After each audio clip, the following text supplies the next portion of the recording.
Clear है? तो graphite is good conductor of electricity due to delocalisation of electron. Okay, यहाँ तक point सबको क्लियर है ना? यस सर, एकदम। Yes sir. नेक्स्ट आते हैं फुलरेंस पे बात करते हैं। फुलरेंस,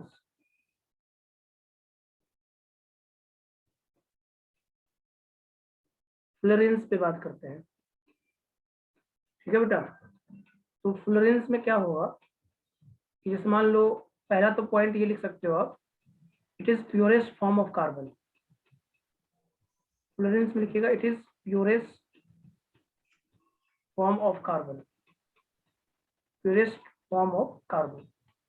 इसका फॉर्मूला क्या होता है? C60 ना, कार्बन यस सर। 60 वाला।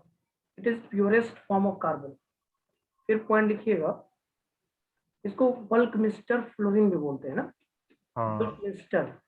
और इसका जो शेप होता है वो कैसा होता है? सॉकर बॉल जैसा होता है। Saucer ball, yes sir. तो यहाँ soccer ball, soccer ball shape ये होता है।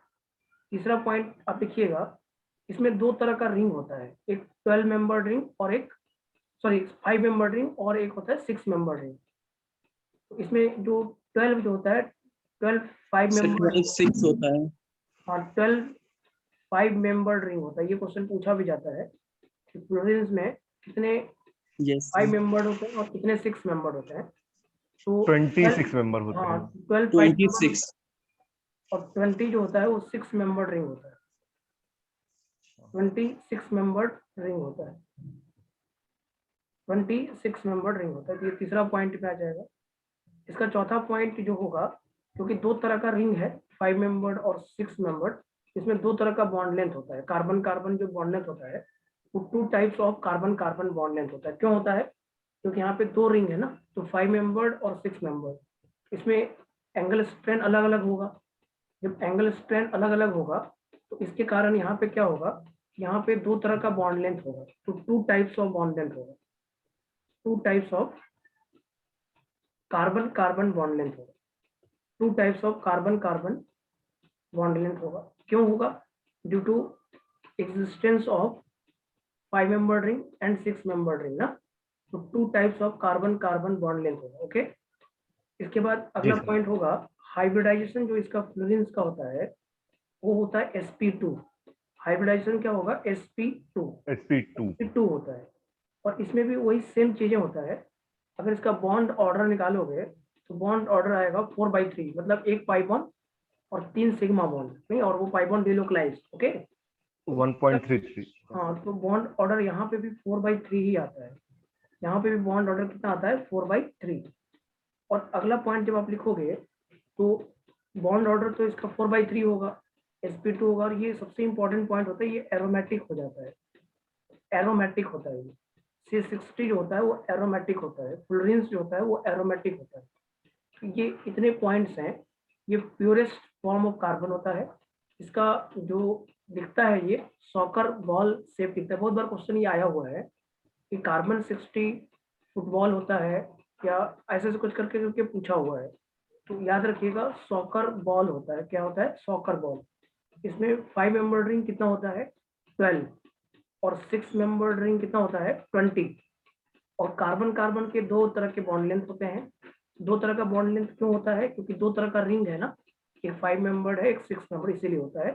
सर दोनों बराबर होती हैं कि अलग अलग होती हैं सर? नहीं, अलग अलग होती है, थोड़ा अलग होता है। जैसे 5 मेंबर्ड वाले में एंगल स्ट्रेंथ ज्यादा होगा, तो इसके कारण दो अलग अलग बॉन्ड लेंथ होता है, अलग अलग बॉन्ड लेंथ होता है। तो याद रखना पड़ेगा, क्योंकि दो अलग अलग रिंग है ना, तो दो अलग अलग रिंग है तो आपको पता है कि 5 मेंबर्ड रिंग जो होता है वो, और 6 मेंबर्ड रिंग स्टेबल होता है। तो 6 मेंबर्ड रिंग में एंगल स्ट्रेंथ 0 के बराबर होता है लगभग। तो 6 मेंबर्ड रिंग जब छोटा होगा तो 6 मेंबर्ड रिंग में एंगल स्ट्रेंथ नहीं है, तो बॉन्ड लेंथ क्या होगा? थोड़ा मतलब कम हो जाएगा ना, ज्यादा होगा। हाँ, कम हो जाएगा, क्योंकि एंगल स्ट्रेंथ नहीं है तो स्टेबिलिटी ज्यादा कर लिया ना। तो स्टेबिलिटी ज्यादा होने से उसके बॉन्ड लेंथ घट जाता है। तो उसके मतलब 6 मेंबर्ड रिंग जो है उसमें बॉन्ड लेंथ अलग होगा और 5 मेंबर्ड रिंग में बॉन्ड लेंथ अलग होगा। ये एरोमेटिक नेचर का होता है। बॉन्ड लेंथ कितना होगा ये क्वेश्चन नहीं पूछता है, कितना बॉन्ड लेंथ होगा ये क्वेश्चन नहीं होता है। इसमें दो तीन चीजें जो इंपॉर्टेंट है वो हाइब्रिडाइजेशन इंपॉर्टेंट है और ये नंबर्स इंपॉर्टेंट है और ये वाला इंपॉर्टेंट है। ये प्योरेस्ट फॉर्म ऑफ कार्बन भी होता है, ये भी आपको इंपॉर्टेंट टर्म दिखाई देगा, इसलिए आपको इतने चीजों को याद रखना पड़ेगा। ठीक है, इतना चीजें याद सर ये रहेगा। Conducting and conducting non conducting कुछ रिलेशन होता है इसका? कंडक्टिंग तो हो ही जाएगा, क्योंकि देखो अगर ये पाई बॉन्ड है और डिलोकलाइज्ड है तो कंडक्टिंग हो जाएगा, ये कंडक्टिंग हो जाएगा due to delocalisation of electron. ये भी लिख सकते हो, कंडक्टिंग नेचर तो होगा ही, कंडक्टिंग इसलिए होगा, और ये 3 डायमेंशनल नेटवर्क स्ट्रक्चर भी होगा। इसका स्ट्रक्चर कैसा होगा, 3D नेटवर्क होगा ना, इसकी कंडक्टिंग नेचर तो होगा ही। कंडक्टिंग नेचर क्यों हो रहा है, due to delocalisation of electron ना, इलेक्ट्रॉन डिलोकलाइज्ड है ना, तो कंडक्टिंग नेचर है due to delocalisation of electron. Electron की तो ये इसका मतलब ग्रेफाइट से भी ज्यादा कंडक्टिंग होगा सर ये? नहीं, ग्रेफाइट से अभी ज्यादा कम तो कहीं नहीं लिखा हुआ है, लेकिन हाँ ये बोल सकते हो कि ये प्योरेस्ट फॉर्म ऑफ कार्बन है, तो ग्रेफाइट से ज्यादा कंडक्टिंग हो भी सकता है। ये अभी तो कहीं नहीं लिखा हुआ है ग्रेफाइट से ज्यादा कंडक्टिंग है या ऐसा कोई तो नेचर नहीं लिखा हुआ है। लेकिन एक बात है कि एरोमेटिक नेचर है तो स्टेबिलिटी ज्यादा है, तो डिलोकलाइजेशन भी ज्यादा रहा होगा, डिलोकलाइजेशन ज्यादा रहा होगा तो कंडक्टिंग ज्यादा रहा होगा, तो कंडक्टिंग जी नेचर सर। ये ग्रेफाइट से ज्यादा हो सकता है। तो ऐसे तो कोई शब्द कभी पूछे भी नहीं गए हैं, लेकिन एक बार हम उसको एजम्पशन में ले सकते हैं, क्योंकि एरोमेटिक है तो डिलोकलाइजेशन ज्यादा ही होगा, और डिलोकलाइजेशन ज्यादा होगा तो ये ग्रेफाइट से ज्यादा कंडक्टिंग हो सकता है। ये एक पॉइंट जोड़ सकते हो, conducting nature due to delocalisation of electron. और 9 में ये भी जोड़ सकते हो, it is 3 dimensional network structure ना, इट इज जी सर। 3D network structure. तो फ्लोरेंस में इतना ही पूछता है, जो मेन पॉइंट है वो बहुत देखो, बहुत ज्यादा क्वेश्चन तो नहीं होता है। 660 से आप यहाँ पे एक चीज देखा गया है, आपके एनसीईआरटी में एक लाइन लिखी गई है कि जो फ्लोरेंस होता है जो 660 फॉर्मूला होता है, उसमें 670 का इम्प्योरिटी होता है, कार्बन 70 का एक इम्प्योरिटी पाया जाता है। तो 660 फ्लोरीन का फॉर्मूला भी एक पूछ सकता है कि फ्लोरेंस का फॉर्मूला क्या है, 660 विथ इम्प्योरिटी 670।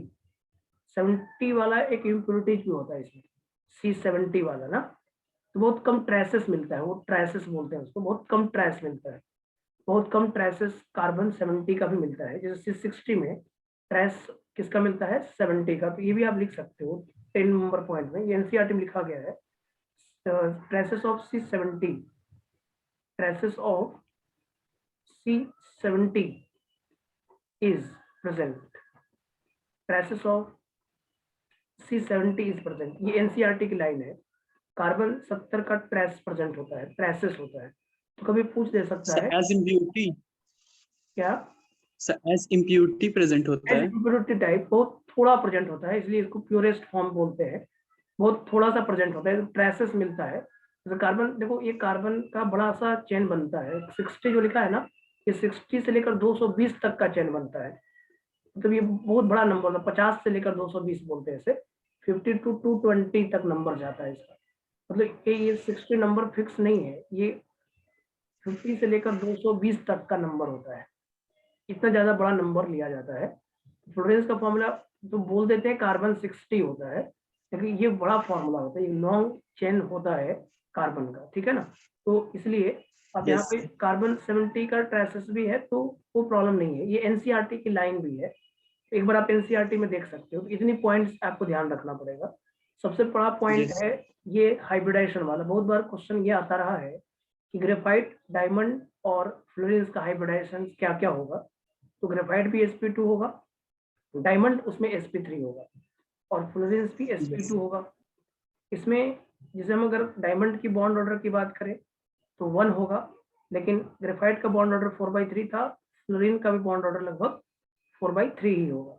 लेकिन इसमें एक पॉइंट और इंक्लूडेड है, ये एरोमेटिक होगा, ग्रेफाइट एरोमेटिक नहीं होता है, फ्लोरीन एरोमेटिक होता है, फ्लोरीन एरोमेटिक होता है, तो इस तरह का इसका बनावट है जिसके वजह से तो पाई बॉन्ड पूरी तरह से डिलोकलाइज्ड दिखता है और बेंजीन के स्ट्रक्चर जैसा फील आता है, इसीलिए ये कंपाउंड जो होता है वो एरोमेटिक हो जाता है। तो कार्बन 60 एरोमेटिक होता है, कार्बन 60 क्या होता है, एरोमेटिक नेचर का होता है। ओके, क्लियर है बात? यस सर एकदम। तो ये allotropes of carbon Yes, sir. ध्यान रखना होगा आपको। एलोट्रॉप्स ऑफ कार्बन से क्वेश्चन आ जाता है कभी कभी, तो वो बहुत आसान होता है, ऐसा नहीं है कि वो टफ है। एलोट्रॉप्स ऑफ कार्बन के क्वेश्चंस कभी कभी आएंगे, तो उसे बनाया जा सकता है। कॉपी एक बार याद रखने से बन जाएगा, आपको टेंशन ज्यादा नहीं होगा। नेक्स्ट आता है कुछ रिएक्टिविटी, रिएक्शन, रिएक्शन की बात करते, केमिकल प्रॉपर्टीज की बात करते। तो नेक्स्ट हेडिंग होता है केमिकल प्रॉपर्टीज। आप एनसीईआरटी जरूर पढ़िएगा, आपको कॉपी में जो लिखा हुआ है वो एनसीईआरटी में पूरा पूरा मिल जाएगा, तो आपको कोई टेंशन नहीं होगा। केमिकल प्रॉपर्टीज में पहला लिखना होगा रिएक्टिविटी टुवर्ड्स एयर ना। यस सबसे पहले क्या होगा, रिएक्टिविटी टुवर्ड्स एयर। एयर में आप क्या करते हो, एयर का रिएक्शन अगर हम एम ले लेते हैं, मेटल जैसे M plus O two, M plus O two जो है ये दो तरह का ऑक्साइड्स बनाता है, एक एमओ बनाएगा और MO2 बनाएगा। दो तरह का ऑक्साइड्स, क्योंकि +2 ऑक्सीडेशन स्टेट भी होता है और +4 भी होता है, तो +2 भी बनाएगा और +4 भी बनाएगा, ठीक है।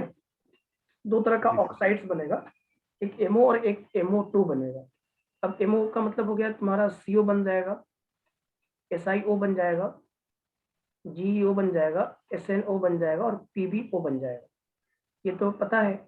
यहाँ पे बन जाएगा carbon dioxide, SiO2, GeO2, SnO2 और PbO2। इसमें अब यहाँ से क्वेश्चन होता है, इनमें नेचर्स पूछे जाते हैं कि इनका नेचर क्या होता है, एसिडिक होता है, बेसिक होता है, क्या नेचर होता है, इसके बारे में थोड़ा सा डिस्कशन है।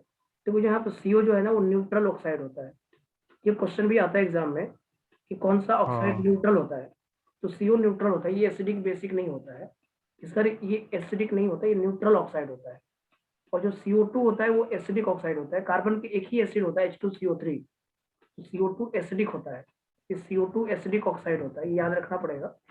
जो SiO होता है, SiO जो देख रहे हो, ये एग्जिस्ट नहीं करता है, एसिडिक। अनस्टेबल होता है। नहीं, SiO एग्जिस्ट नहीं करता, क्योंकि ये थर्ड पीरियड का एलिमेंट है और थर्ड पीरियड में ट्रिपल बॉन्ड बनाने की टेंडेंसी कम होती है, तो SiO का एग्जिस्टेंस नहीं होता, ये हाईली अनस्टेबल होता है।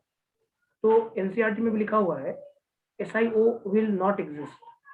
SiO जो है वो एग्जिस्ट नहीं करेगा at room temperature, but high temperature पे एग्जिस्ट कर जाता है। At very high temperature SiO will exist. ऐसे SiO का एग्जिस्टेंस नहीं होता। क्यों नहीं होता, क्योंकि Si जो है वो ट्रिपल बॉन्ड O नहीं बना सकता। जैसे C ट्रिपल बॉन्ड O बन जाता है, लेकिन Si ट्रिपल बॉन्ड O नहीं बनाता है, क्योंकि इनमें जो थर्ड पीरियड का एलिमेंट होता है उसमें मल्टीपल बॉन्ड बनाने की टेंडेंसी कम होती है। इसके कारण से Si ट्रिपल बॉन्ड O नहीं बनता है, इसी कारण इसका एग्जिस्टेंस नहीं होता है। तो आप ये बोलोगे SiO will not exist, SiO will not exist. क्यों नहीं एग्जिस्ट करेगा, क्योंकि हाईली अनस्टेबल होता है। क्या होता है ये, हाईली अनस्टेबल होता है। तो ये एनसीईआरटी में लिखी गई है कि SiO will not exist at room temperature, very high temperature it will exist, it will exist very high temperature it will exist. ऐसा तो SiO का एग्जिस्टेंस नहीं होगा। ये देखो, ये वाला जितने ऑक्साइड्स है ना, यहाँ तक के जो ऑक्साइड्स है ना, इनको एसिडिक बोलते हैं, ये एसिडिक ऑक्साइड्स हैं, इनको एसिडिक ऑक्साइड बोलते हैं। और ये जो ऑक्साइड्स हैं SnO, SnO2, PbO, PbO2, ये सब जो ऑक्साइड है ना, ये एम्फोटेरिक्स है, एम्फोटेरिक ऑक्साइड है। याद भी होगा आपको, टीन के ऑक्साइड्स और लेड के ऑक्साइड्स एम्फोटेरिक नेचर के होते हैं। यहाँ पे एक CO न्यूट्रल है और अदर जितने भी हैं CO2, SiO2, GeO2, GeO, ये सभी एसिडिक होते हैं। SnO2, PbO, PbO2 एम्फोटेरिक होता है, याद रखना पड़ेगा आपको। SiO will not exist at room temperature, very high temperature SiO will not exist. क्यों नहीं एग्जिस्ट करेगा ये आपको पता है, क्योंकि सिलिकॉन में ट्रिपल बॉन्ड बनाने की टेंडेंसी नहीं होती है। SiO will not exist at room temperature, but at high temperature it will exist, but at high temperature it will exist, but at high temperature it will exist। तो ये exist करेगा high temperature पे, ये exist करेगा। तो SiO will not exist at room temperature, but at high temperature it will exist। Okay, SiO के बारे में जी समझ में सर। आ गया। इतनी बातें पूछी जाती है, जैसे एग्जाम में आपसे आएगा कि CO न्यूट्रल ऑक्साइड कौन सा है, तो रिएक्शन तो नहीं पूछेगा, लेकिन न्यूट्रल ऑक्साइड पूछेगा। तो neutral oxide CO neutral oxide होता है। CO भी न्यूट्रल होता है। आगे एक और पढ़ोगे आप नाइट्रोजन फैमिली में, NO भी न्यूट्रल ऑक्साइड होता है, NO भी न्यूट्रल ऑक्साइड होता है ना, NO और एक N2O भी होता है, NO और N2O, जी सर। दो न्यूट्रल ऑक्साइड्स और भी आप आगे जाके पढ़िएगा टाइम टू टाइम। SiO का एग्जिस्टेंस नहीं होगा, CO2 SiO2 GO2 ये एसिडिक होगा, और ये याद रखिएगा एम्फोटेरिक ऑक्साइड भी बहुत बार एग्जाम में पूछा जाता है, SNO2 PbO और PbO2 एम्फोटेरिक होता है, तो याद करना है इसको, ठीक। तो रिएक्टिविटी टुवर्ड्स ये समझ में आया। मेनली रिएक्शन सर ये MO और MO2 कब बनेगा सर? ये जैसे कार्बन का रिएक्शन O2 से कराएंगे तो हाँ, तो CO2 कार्बन का बनेगा कि रिएक्शन CO O2 से बनेगा? कराएंगे, दोनों बनाएंगे, CO भी बनेगा और CO2 भी बनेगा।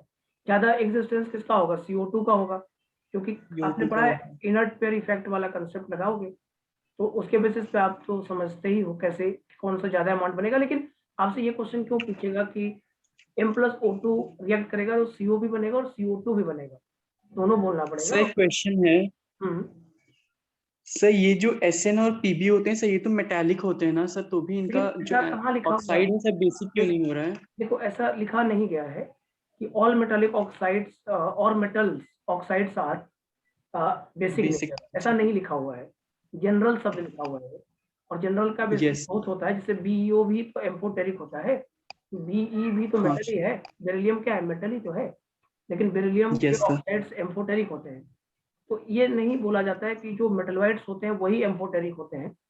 मेटलवाइड्स ये जनरल शब्द है, ये जनरल शब्द है, ये ऑलवेज शब्द नहीं है कि all metal oxides are basic और all non metal oxides are acidic, ये जनरल शब्द है, तो इस पे बात नहीं करेंगे हम लोग, ये बात करने ओके का सर मतलब नहीं है। तो इसमें आपको बस इतना याद रखना पड़ेगा, याद रखना पड़ेगा। जैसे जिंक ऑक्साइड है, जिंक भी तो मेटल होता है, लेकिन ZO जो होता है ना एम्फोटेरिक होता है, जिंक यस सर वो ऑक्साइड भी एम्फोटेरिक होता है, SNO2 PbO ये सब एम्फोटेरिक नेचर के होते हैं। तो ये नहीं सोचना है कि ये मेटल्स हैं तो एम्फोटेरिक नहीं होंगे, ये जनरल शब्द में आता है वो, तो उसको वो आप रूल नहीं बना सकते हैं, वो रूल नहीं बना सकते कि all metallic oxides are basic और all non metallic oxides are acidic और all metalloids are oxides are amphoteric, ये जनरल टर्म है, इसको आप रूल मत बनाइएगा, ठीक है। तो एम्फोटेरिक होता है SNO2 PbO और PbO2, ठीक है। चलिए आगे आइए। रिएक्टिविटी यस टुवर्ड्स जो है, रिएक्टिविटी टुवर्ड्स वाटर, ये बहुत इंपॉर्टेंट होता है। रिएक्टिविटी टुवर्ड्स वाटर, ये भी NCERT में क्वेश्चन में दिया हुआ है। जो कार्बन, सिलिकॉन और जर्मेनियम होता है, इनमें वाटर जब रिएक्ट करता है रूम टेम्परेचर पे तो रिएक्ट नहीं करते हैं, क्योंकि इनमें आयोनाइजेशन एनर्जी भी ज़्यादा होता है। तो आयोनाइजेशन एनर्जी ज़्यादा होने के कारण ये रिएक्ट नहीं करते। तो मतलब ये कार्बन, सिलिकॉन और जर्मेनियम, ये भी लिखा हुआ है आपके NCERT में कि अगर इनको रूम टेम्परेचर पे रख के आप गर्म करने की कोशिश करोगे तो उस बेसिस पे ये नहीं रिएक्शन करेंगे, नो रिएक्शन, इनमें रिएक्शन नहीं होगा। मतलब कार्बन, सिलिकॉन और जर्मेनियम में वाटर, क्योंकि इनका जो आयोनाइजेशन एनर्जी होता है वो ज़्यादा होता है, इनमें वाटर के साथ +4 बनाने की टेंडेंसी नहीं होगी, इसलिए कार्बन, सिलिकॉन, जर्मेनियम वाटर के साथ रिएक्ट नहीं करता है। ये क्वेश्चन ये भी लिखा हुआ है आपकी, जब आप पढ़िएगा NCERT लिखा हुआ है कार्बन, सिलिकॉन और जर्मेनियम वाटर के साथ रिएक्ट नहीं करता है, लेकिन उसमें टीन जो होता है, टीन जो है वो स्टीम के साथ रिएक्ट कर जाता है। तो टीन स्टीम के साथ रिएक्ट करके SNO2 + H2 बनाता है, SNO2 + H2 बनाता है, टीन स्टीम के साथ रिएक्ट करता है। और Pb भी जो है, Pb भी वाटर के साथ रिएक्ट नहीं करता है। तो इसमें अब बोला जाता है कि ऐसा होता क्यों है। तो Pb में एक बोला जाता है कि यहाँ पे NCERT में भी लिखा हुआ है the protective layer of oxide, Pb में एक प्रोटेक्टिव लेयर ऑफ ऑक्साइड होता है। जब भी कुछ ना रिएक्शन करे ना तो बहुत जगह पे यही बोल देते हैं protective layer yes of sir, oxide, थोड़ा जैसे अच्छा सा। बेरिलियम, एल्युमिनियम सब में। हाँ, तो इसलिए वहां पे मिल जाता है आंसर आपको, ये NCERT में लिखा हुआ है प्रोटेक्टिव सर, ये SN तो स्टीम के साथ रिएक्ट करता है ना सर?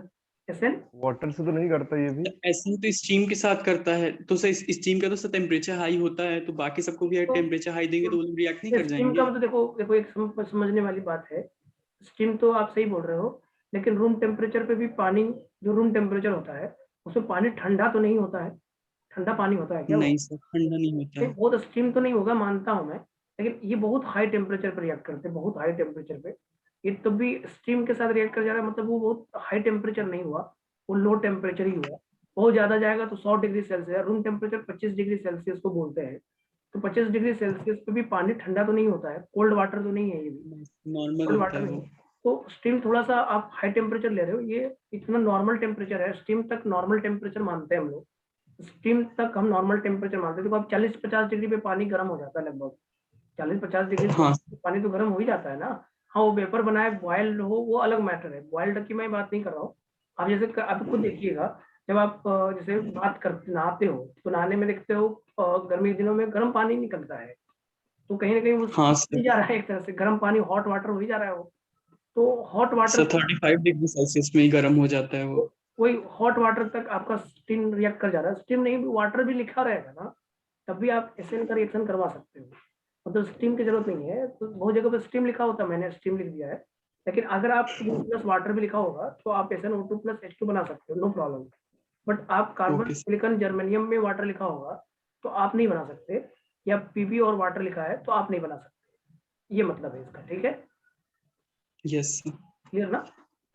तो कार्बन हाँ सर। सिलिकॉन जर्मेनियम वाटर के साथ रिएक्ट नहीं करते, ये एनसीईआरटी में भी लिखी गई है, आप देखिएगा। तो कार्बन सिलिकॉन जर्मेनियम वाटर के साथ नॉर्मली रिएक्ट नहीं करते, नॉर्मली रिएक्ट नहीं करते। और पीबी भी वाटर के साथ रिएक्ट नहीं करता। क्यों नहीं करता? तो जब देखो, जब फंसने लगे मामला, जब मामला फंसने लगता है तो एक ही रीजन आता है फिर, प्रोटेक्टिव लेयर ऑफ ऑक्साइड का, कि मान लो यहाँ पे आयोनाइजेशन एनर्जी हम दे नहीं सकते थे, तो अब हमारे पास एक ही बच गया था, एक ही बच गया था कि यहाँ पे प्रोटेक्टिव लेयर डाल दे। तो जब कुछ रीजन ना मिले तो प्रोटेक्टिव लेयर डाल देना।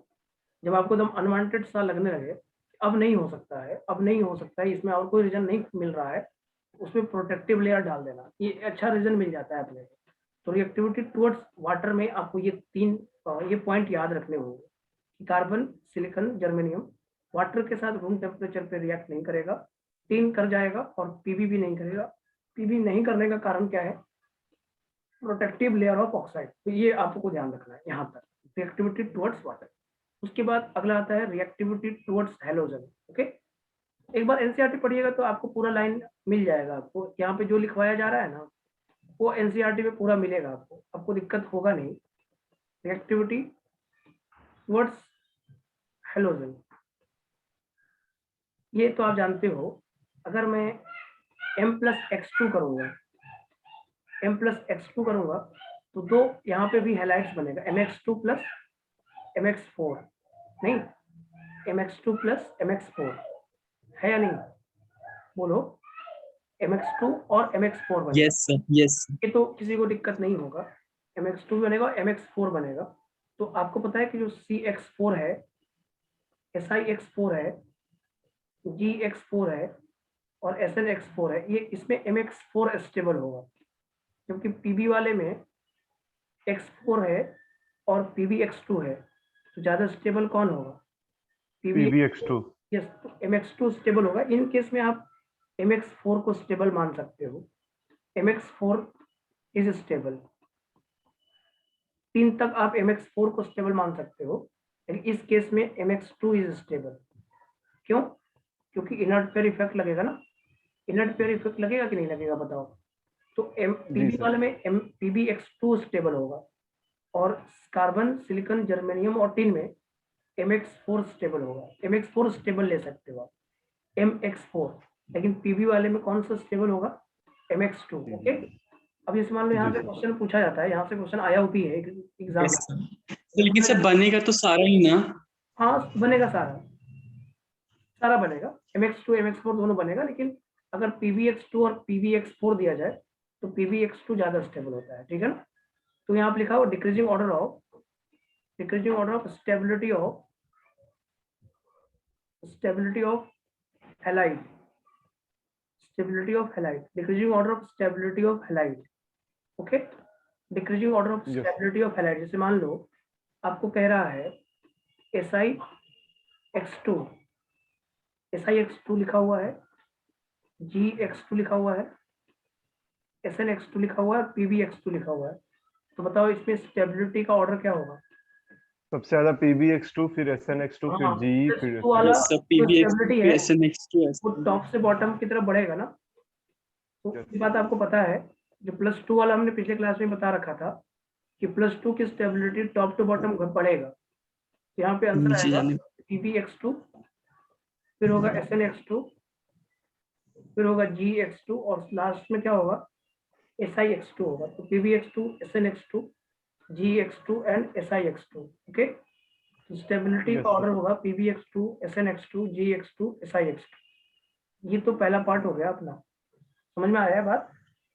जी सर, आ गया। तो क्वेश्चन मान लो Yes, पूछ sir. रहा है SiX4 दिया है, ये क्वेश्चन आया भी है अपने इसमें जेई मेंस के अंदर, PbX4 दिया हुआ है। बताओ इनमें ज्यादा स्टेबल कौन है?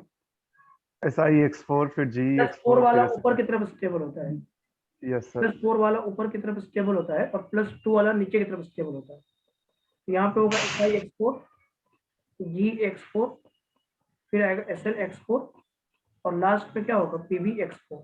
क्लियर? और यस सर। Yes, यहाँ पे sir. एक छोटा सा क्वेश्चन ये पूछ सकता है, जितने भी कार्बन फैमिली में हैलाइड्स होते हैं वो लगभग कोवलेंट होते हैं। क्यों होता है कोवलेंट? कोई बोलेगा कि क्यों होता है कोवलेंट, तो आप क्या जवाब दोगे बताओ? लगभग मैक्सिमम जो होते हैं, मैक्सिमम और कार्बन Yes, फैमिली के sir. हैलाइड्स जो होते हैं वो कोवलेंट नेचर के होते हैं। लेकिन आपसे पूछा क्यों होते हैं, तो आपका आंसर क्या देंगे आप? क्योंकि आप इसमें दे सकते हो कि जो यहाँ पे चार्ज है वो +4 चार्ज है, और +4 का मतलब पोलराइजिंग पावर क्या होता है? चार्ज ऑन कैटायन के डायरेक्टली प्रोपोर्शनल। तो कैटायन का चार्ज +4 है, इसलिए पोलराइजिंग पावर क्या है? बहुत ज्यादा है। और अगर पोलराइजिंग पावर बहुत ज्यादा है तो उस केस में कोवलेंट करेक्टर ज्यादा है कि नहीं है? इसमें मैक्सिमम चीजें क्या होती है? कोवलेंट होती है, मैक्सिमम ये कोवलेंट होता है। तो आप बोल सकते हैं कि carbon family halides are covalent in nature. लेकिन इसमें आपसे एक पूछा जा सकता है कि बताओ इसमें से कौन सा हैलाइड आयनिक होता है? बताओगे आप कौन सा हैलाइड आयनिक होता है? Sir SiX4। नहीं नहीं, SiX4 नहीं, PbF4 और SnF4 और कोई नहीं। PbF4, PB वाला कैटायन का साइज बढ़ गया ना, पोलराइजिंग पावर का थोड़ा कंसेप्ट लगाओ। साइज कैटायन का बढ़ता है तो पोलराइजिंग पावर घटता है ना? पोलराइजिंग पावर साइज कैटायन का बढ़ता है, polarising power inversely proportional to क्या होता है? Charge on cation. तो PbF4 में PB का साइज बड़ा है, SN का साइज बड़ा है, तो पोलराइजिंग पावर क्या हो गया? कम हो गया ना। और फ्लोरीन का साइज छोटा है, एनायन का साइज छोटा है, तो फिर से पोलराइजिंग पावर क्या हो गया? कम हो गया। बात समझ रहे हो? तो PbF4 और SnF4 जो होता है ना, वो नेचर में आयनिक होता है। PbF4 एंड SnF4 जो होता है वो आयनिक नेचर का होता है। यहाँ पे देख लो एक बार, PbF4 and SnF4 are ionic in nature, are ionic होता है, आर आयनिक इन नेचर, ये नेचर में आयनिक होते हैं। रीजन क्या है? रीजन ये है कि PbF4 SnF4 are ionic in nature. इसका रीजन ये है, इसका रीजन की मैं बात करूं अगर, तो आप कह सकते हैं due to low polarising power. क्योंकि पोलराइजिंग पावर जो होता है वो होता है inversely proportional to charge on cation, inversely proportional charge on cation, directly proportional होता है, sorry, size of cation, sorry यहाँ पे पोलराइजिंग पावर जो होता है वो होता है साइज ऑफ कैटायन के इनवर्सली प्रोपोर्शनल और साइज ऑफ एनायन के डायरेक्टली प्रोपोर्शनल। तो एनायन के साइज छोटे हैं और कैटायन का साइज बड़ा है, तो पोलराइजिंग पावर कम हो गया कि नहीं हो गया? इसलिए PbF4 और SnF4 जो होता है ना आयनिक होता है। PbF4 और SnF4 जो होता है आयनिक होता है, ये याद कर सकते हो आप। लेकिन ऑल जितने भी हैं, ऑल आप कह सकते हो, all carbon family halides are covalent in nature, all except this, all carbon family halides are all carbon family halides are all carbon family halides are covalent in nature, all carbon family halides are covalent in nature, nature में वो covalent होते हैं। Okay, तो PbF4 और SnF4 जो होता है वो आयनिक होता है, आयनिक इन नेचर। क्यों होता है? आपको रीजन समझ में आ गया, पोलराइजिंग पावर कम होने के कारण होता है। तो all carbon family halides are covalent in nature. Clear है? समझ में आया? जी सर। इतना याद यस सर। रखोगे। देखो इसमें जो क्वेश्चन आता है वो यही आता है कि स्टेबिलिटी ऑर्डर वाला क्वेश्चन सीधा सीधा आएगा। और बहुत बार अगर मान लो बहुत आपका किस्मत खराब रहा तब ये PbF4 और SnF4 आएगा, ऐसे नहीं आता है। बोलेगा कि आपसे बोलेगा कि इन सब में से कौन सा हैलाइड्स ये आयनिक नेचर शो कर रहा है, तो आप याद कर लीजिए PbF4 और SnF4। और आप विथ रीजन भी आपके पास, ऐसा नहीं है। पोलराइजिंग पावर कोवेलेंट कैरेक्टर को शो करता है। अगर पोलराइजिंग पावर कम हो गया तो वो आयनिक कैरेक्टर होगा कि नहीं होगा, बताओ। पोलराइजिंग पावर कम हो जाएगा तो उसमें आयनिक कैरेक्टर हो जाएगा कि नहीं हो जाएगा? यस सर एकदम। ये वाला एक बार एक आपको याद कर लेना चाहिए। उसमें यहाँ पे इंपॉर्टेंट लिख देता हूँ क्योंकि कभी एग्जाम में आ जाएगा तो उसका रीजन भी आपको क्लियर है और ये पॉइंट पे हम फोकस कर सकते हैं अपने आप को, ठीक है। कुछ पॉइंट्स फोकस करना भी चाहिए अपने को, तो फायदा मिल जाता है। ओके, क्लियर है। और यहाँ पे एक चीज और जो बताने जा रहा हूँ मैं, यहाँ तक तो कंप्लीट हो गया रिएक्टिविटी वाला। एनसीईआरटी में भी देखिएगा तो इतना ही दिया हुआ है। आप आज मिला लीजिएगा, कॉपी मिलाइएगा, एनसीईआरटी मिलाइएगा तो लगभग चीजें मिल जाएगा और आपको कुछ थोड़ा सा एक्स्ट्रा ही मिलेगा आपकी कॉपी में, तो उसका फायदा मिलेगा। अब यहाँ पे एक आता है कार्बन का anomalous behaviour. Anomalous behaviour carbon का क्यों होता है, तो क्या बोलना चाहेंगे आप बताइए। सर एनोमलस उसका बहुत छोटा साइज होता है। anomalous behavior of carbon, anomalous behavior of carbon का anomalous behavior, कार्बन का anomalous behavior की बात करें तो anomalous behavior of कार्बन में क्या होगा। anomalous behavior of कार्बन का कारण है due to smaller size, due to smaller size. कभी भी इसका anomalous behavior हर सेकेंड पीरियड का तो होता ही है, ड्यू टू स्मॉलर साइज। और यहाँ पे आप देख सकते हो due to smaller size, high ionisation energy, high electronegativity, high electronegativity due to smaller size, high ionization energy, high electronegativity and unavailability of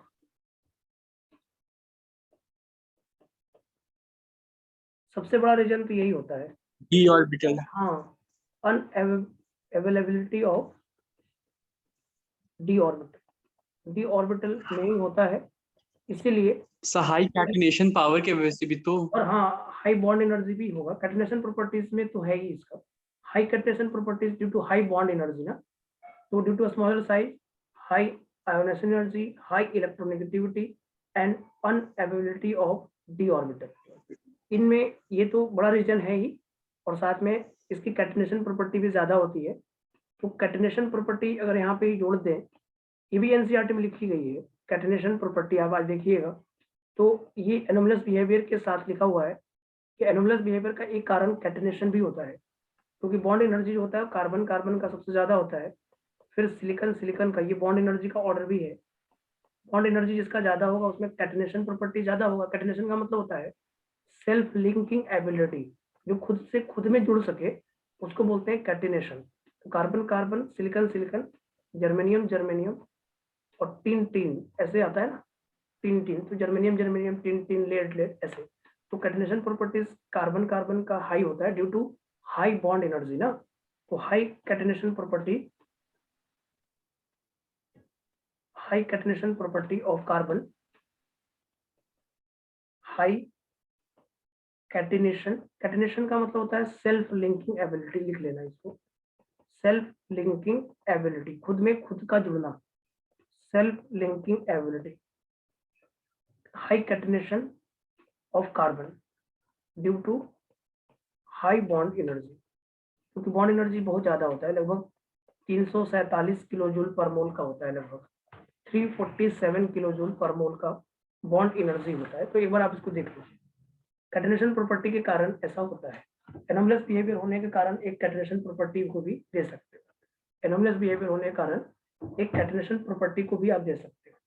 so catenation property carbon carbon, silicon silicon, germanium germanium, tin tin और high catenation due to self linking ability of carbon due to high bond energy. तो ये एक point तो आप जरूर ध्यान रखिए।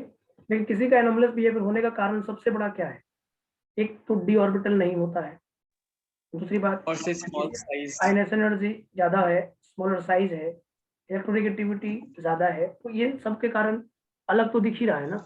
तो अलग दिखने के कारण एक क्वाड्रेशन प्रॉपर्टी भी है, क्योंकि इसकी बॉन्ड एनर्जी ज्यादा है, लगभग 347 किलोजूल पर मोल के लगभग आता है। तुरंत बाहर 340। भी लगा पंखा चला के, बाहर का पंखा चल जाएगा। तो यहाँ पे यस आप सर। कैटेनेशन प्रॉपर्टी को जोड़ सकते हो। एनोमलस बिहेवियर ऑफ कार्बन का कारण समझ में आया, एनोमलस जी सर। बिहेवियर कार्बन का समझ में आया। और इसमें एक चीज और भी आप एनोमलस बिहेवियर में जोड़ सकते हो।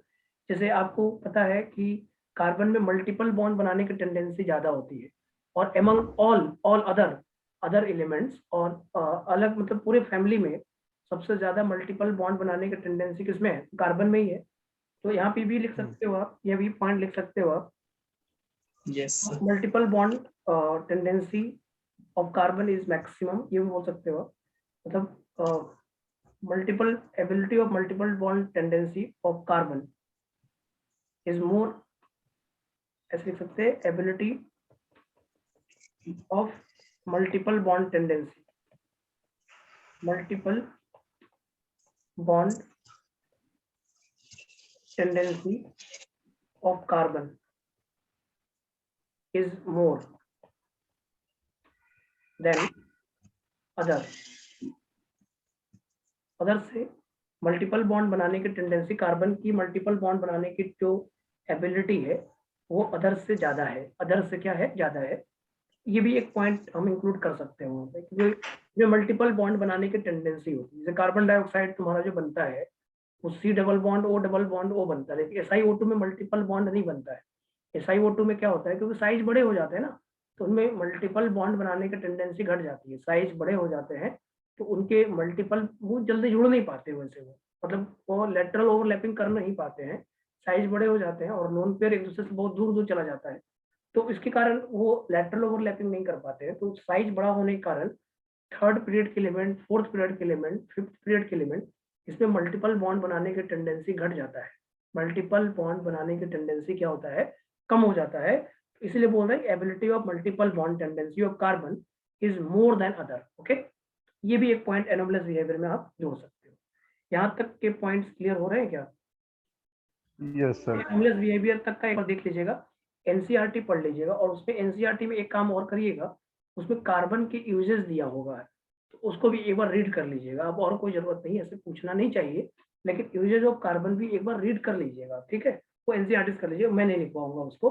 तो यहाँ तक मैंने आपको लिखवाया, इसको आप एक बार पढ़िए, समझिए। अब उसके बाद नेक्स्ट पॉइंट पे डिस्कशन की बात करते हैं। नेक्स्ट पॉइंट को लाते हैं, कंपाउंड्स ऑफ कार्बन। तो एनसीईआरटी में दो ही कंपाउंड दिया है, एक CO दिया है, एक CO2 दिया है।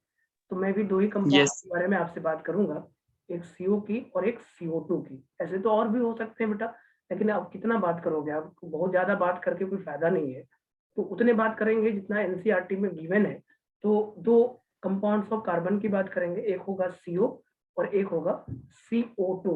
तो CO कैसे काम करता है इसको देखिएगा। तो यहाँ पे लिखिएगा, हेडिंग दीजिए compounds of carbon. Next heading होगा कंपाउंड्स ऑफ कार्बन। ये बहुत इंपॉर्टेंट तो कह सकते हो, ऐसे बहुत इंपॉर्टेंट नहीं है बहुत, क्योंकि बहुत चीज आप जानते हो इसमें। कंपाउंड्स ऑफ कार्बन में CO पहले होगा, कार्बन मोनोऑक्साइड, ये आपके किताबों में भी यही दिया रहता है पहले। और मोनोऑक्साइड ना, इसको CO बोलते हैं, ये न्यूट्रल ऑक्साइड होता है, जैसा कि मैंने न्यूट्रल आपको ऑक्साइड। बताया है। तो इसका प्रिपरेशन पहले समझना है, इसका प्रिपरेशन से क्वेश्चन आता है। जैसे फ्रॉम फॉर्मिक एसिड भी इसको प्रिपेयर कर सकते हो। फॉर्मिक एसिड को जब कंसंट्रेटेड H2SO4 से रिएक्ट करा दोगे तो क्या होता है कि ये कार्बन मोनोऑक्साइड बन जाता है। कंसंट्रेटेड H2SO4 डिहाइड्रेटिंग एजेंट होता है, तो जब आप HCOOH को कंसंट्रेटेड H2SO4 से, पहला प्रिपरेशन ये होगा by formic acid, concentrated H2SO4, तो ये बन जाता है CO प्लस H2। ये डिहाइड्रेटिंग एजेंट होता है। H2SO4 जो होता है वो डिहाइड्रेटिंग एजेंट होता है, इसको डिहाइड्रेट कर देगा और इसके वाटर को निकाल के क्या बना देगा? CO plus water. ये बन जाएगा CO प्लस वाटर। ये प्रिपरेशन है फ्रॉम फॉर्मिक एसिड, ये फ्रॉम फॉर्मिक एसिड प्रिपरेशन, ये याद करना होगा क्योंकि ये क्वेश्चन एग्जाम में आता है। Formic acid concentrated H2SO4 CO plus water, पहला हो गया। दूसरा प्रिपरेशन में आप कह सकते हो कि लिमिटेशन करके पार्शियल कंबशन ऑफ कार्बन कर सकते हो। Partial, incomplete combustion, not complete. Okay, जो कंप्लीट करोगे तो कार्बन डाइऑक्साइड बन जाएगा। तो यहाँ पे क्या करोगे, इनकम्प्लीट कंबशन हो, क्या करना होगा, इनकम्प्लीट कंबशन ऑफ कार्बन। देखो पूरा कंबशन करोगे तो आपको भी पता है कि कार्बन डाइऑक्साइड बन जाएगा। CO2 बन जाएगा। हाँ, तो इनकम्प्लीट करना है, मतलब लिमिटेड सप्लाई देना है। लिमिटेड सप्लाई दोगे तो CO बनेगा, जैसे कार्बन सॉलिड जो होता है और O2 गैस होता है, ये बनता है CO gas, CO gas. Okay, CO gas बनेगा, ठीक। मतलब अगर आप लिमिटेड सप्लाई दे रहे हो तो। अगर आप पूरा सप्लाई दे दोगे, कंप्लीट कंबशन करोगे तो CO2 बन जाएगा। तो ये दूसरा पॉइंट में इनकम्प्लीट कंबशन है, ये भी एनसीईआरटी में गिवन है, इनकम्प्लीट कंबशन से CO बनता है। थर्ड पॉइंट आता है, थर्ड पॉइंट रिएक्शन विथ, जैसे वाटर, रिएक्शन विथ वाटर और हीट कर दीजिएगा, हीट करिएगा तो रिएक्शन विथ वाटर में क्या होगा, कार्बन जब वाटर के साथ रिएक्शन करता है तो सीन गैस बनाता है, आपको शायद याद होगा। रिएक्शन ऑफ वाटर, वाटर का रिएक्शन करा दो, कार्बन विथ वाटर ना, कार्बन वाटर के साथ रिएक्शन करेगा, कार्बन सॉल्ट प्लस वाटर, और इसको हीट करना पड़ेगा, मतलब हाई टेम्परेचर लेकर हीट कर दो तो ये बन जाएगा CO plus H2। CO plus H2 को सीन गैस बोलते हैं, आपको याद है क्या सीन गैस? ये पूछता है syn gas combination of, synthetic gas. हाँ synthetic gas, yes synthetic synthetic gas, gas. Synthetic gas ही बोलते हैं। तो ये सीन गैस होता है, सीन शॉर्ट फॉर्म लिखा जाता है, सिंथेटिक गैस को सीन गैस शॉर्ट फॉर्म में बोलना रहता है। तो सीन गैस का मतलब समझ रहे हो क्या? इसका मतलब ये है कि आपका जो गैस है वो CO प्लस H2 वाला जो गैस है उसको बोलते हैं सीन गैस। तो reaction of water high temperature करोगे तो CO प्लस H2, इसको याद रखना है सीन गैस के नाम से, क्योंकि पूछेगा। अगला आता है रिएक्शन ऑफ एयर के साथ, अगर हम करा दें कार्बन विथ एयर तो उससे भी आपका एक काम हो जाएगा। तो रिएक्शन विथ एयर की बात करें तो रिएक्शन विथ एयर में क्या होता है, रिएक्शन विथ एयर की अगर मैं बात, नेचुरल गैस। हाँ प्रोड्यूसर गैस, फ्यूल के लिए यूज होता है, प्रोड्यूसर गैस होता है। जैसे कार्बन हो गया प्लस O2 हो गया और साथ में N2 हो गया, ये एयर है, और इसके साथ इसको क्या करोगे, हीट करोगे, ये CO प्लस N2 बन जाता है। और CO प्लस N2 को प्रोड्यूसर गैस बोलते हैं, producer gas.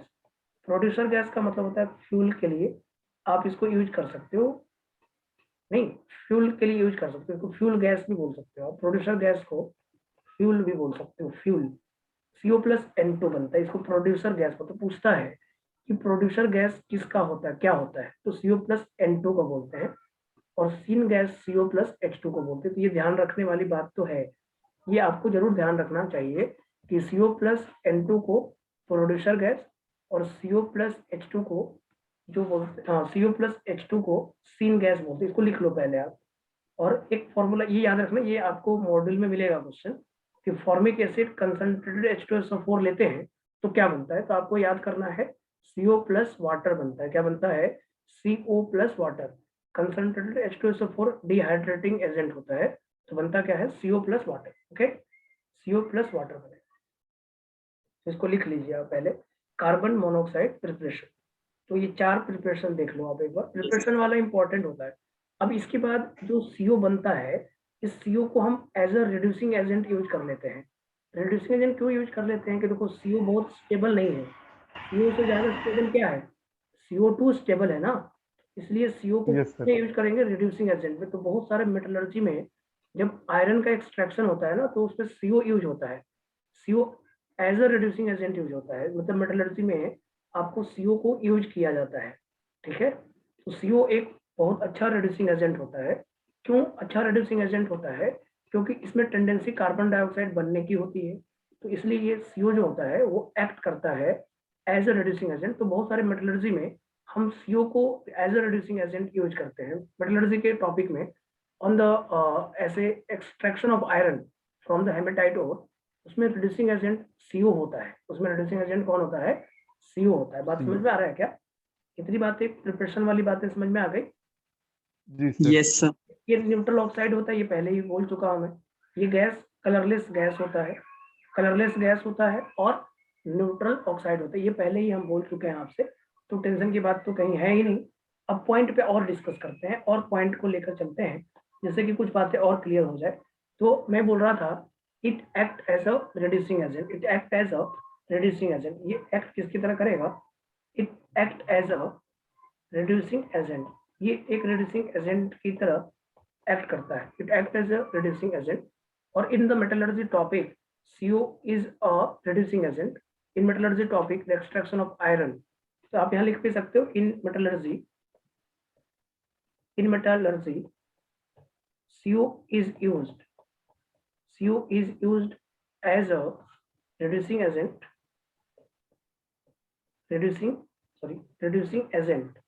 CO is used as a reducing agent for extraction of iron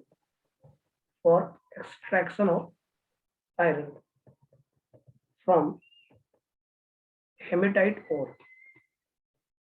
but आपको इतना जरूरत क्या है, आपको याद नहीं भी रखोगे तो मेटलर्जी टॉपिक में तो आ ही जाएगा, ये खुद ही मेटलर्जी टॉपिक में आ जाएगा। जैसे इसमें रिएक्शन ऐसे होता है, देखो हेमेटाइट का ऐसे लिखने की जरूरत नहीं, याद भी नहीं रखने की जरूरत है आपको, कि मेटलर्जी में आ जाएगा आपके पास। ये Fe3O4 प्लस कार्बन डाइऑक्साइड पहले बनता है, फिर Fe3O4 जो है ना फिर से CO से रिएक्ट करके ये FeO और साथ में CO2 बनता है, और यही FeO जो होता है फिर से CO से रिएक्ट करके ये Fe प्लस कार्बन डाइऑक्साइड, ये 3 स्टेप्स में होते हैं। ये आपको याद नहीं रखना है अभी, ये आपको मेटलर्जी में मैं याद करवाऊंगा, आपको टेंशन लेने की जरूरत नहीं है। It act as a reducing agent in metallurgy. In metallurgy, CO is used as a reducing agent for extraction of iron from hematite ore. Fe2O3 plus CO, Fe3O4 plus carbon dioxide, Fe3O4 plus CO, FeO plus CO2, FeO plus CO, Fe plus CO2. Okay, clear है? Clear है बोलो? एकदम sir. तो ये वाला जी sir. थोड़ा सा एक बार याद करिएगा, खास करके कुछ गैस के नेम याद कर लीजिएगा। सीन गैस पूछता है कि सीन गैस में क्या होता है, CO plus H2, CO plus H2, और प्रोड्यूसर गैस में CO plus N2। CO plus N2, ये याद रखिएगा क्योंकि ये क्वेश्चन एग्जाम में आता है डायरेक्टली, पूछेगा इनमें से सीन गैस कौन सा है, तो CO और H2 के कॉम्बिनेशन वाला सीन होगा, और CO और N2 के कॉम्बिनेशन वाला प्रोड्यूसर गैस होता है। चलिए आगे बढ़ते हैं, अब आपका नेक्स्ट कंपाउंड पे आइए, और कार्बन डाइऑक्साइड पे आते हैं ना, क्लियर है? बोलो। जी सर। तो एक चीज और है, जो CO वाला है CO2 में कन्वर्ट होने की टेंडेंसी तो रहेगी, तो जब भी कोई CO वाला, हाँ, कंप्लीट ऑक्सीडेशन करा देंगे। बस उसको आप करा दीजिएगा। चलिए अब आ जाइए कंपाउंड्स ऑफ कार्बन में, नेक्स्ट आता है कार्बन डाइऑक्साइड ना, कार्बन डाइऑक्साइड CO2 लिखिएगा। देखो ये सब पूरा आपको एनसीईआरटी मिलेगा, आपको पूरा एनसीईआरटी मिल जाएगा, तो आपको कोई टेंशन की बात नहीं है, आप समझने लगिएगा। और आपको जितना भी रिएक्शन बोरोन फैमिली में पढ़ाया गया है वो पूरा एनसीईआरटी में मिल जाएगा आपको। जैसे बोरोन फैमिली में मैंने आपको क्या क्या पढ़ाया था, वो जो लास्ट वाला रिएक्शन पढ़ाया था ना P2S6 अमोनिया वाला, आज देखिएगा, जी सर। देखिएगा पूरा एनसीईआरटी में लैंग्वेज मिलेगा। हमने आपको आसान तरीके से समझाया था तो आपको आसान पड़ेगा, लेकिन उसमें जो जो दिया है ना पूरा आपके उसमें लिखा हुआ है कॉपी में, तो आपको अच्छा फील आएगा, देखिएगा एक बार। एनसीईआरटी का पूरा मिल जाएगा, तो एनसीईआरटी से ज्यादा मेडिकल में कहाँ आता है, और उससे ज्यादा आप कर भी नहीं सकते हो, उतना ज्यादा कहाँ करोगे आप, कितना पढ़ लोगे आप जिससे कि आपको पूरा हो जाएगा। तो एनसीईआरटी बेस्ड होता है, मानते हैं। ब्लॉक केमिस्ट्री तो एनसीईआरटी से तैयार करना चाहिए, और हमने एनसीईआरटी के तरीकों को आपको आसान तरीके से बताया भी है, सिखाया भी है, तो आप उतना याद कर लीजिएगा, बस कॉपी पढ़ लीजिएगा, एनसीईआरटी रीड कर लीजिएगा बस, और ज्यादा मत करिए। और ज्यादा करने का कोई मतलब नहीं है, अगर बनना होगा तो बन ही जाएगा, और नहीं बनना होगा तो कोई बात नहीं, नहीं बनेगा तो कोई बात नहीं है। वो अगर आपसे नहीं बनेगा तो किसी और से भी नहीं बनेगा, ऐसा नहीं कि आपसे नहीं बनेगा तो किसी और से बन जाएगा, किसी और से भी नहीं बनेगा, क्योंकि वो बच्चा इनऑर्गेनिक एक समुद्र की तरह है, जिसको जितना पढ़ो उतना कम होता है, तो इसलिए वो उतना नहीं पढ़ सकता है, कोई भी आदमी अपने लेवल पे तो नहीं पढ़ सकता है। तो चलिए फिर कार्बन डाइऑक्साइड की बात करते हैं, CO2 गैस की बात करते हैं। सबसे पहले प्रिपरेशन पे ले चलते हैं आपको।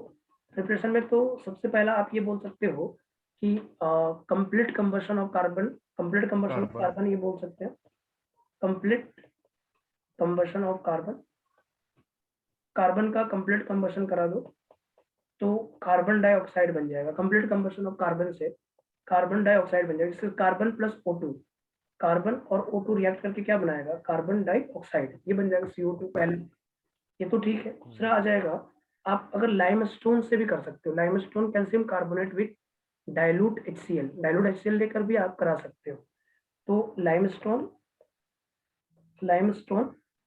विथ, ये भी आपको एनसीईआरटी में मिलेगा, dilute HCl, limestone with dilute HCl।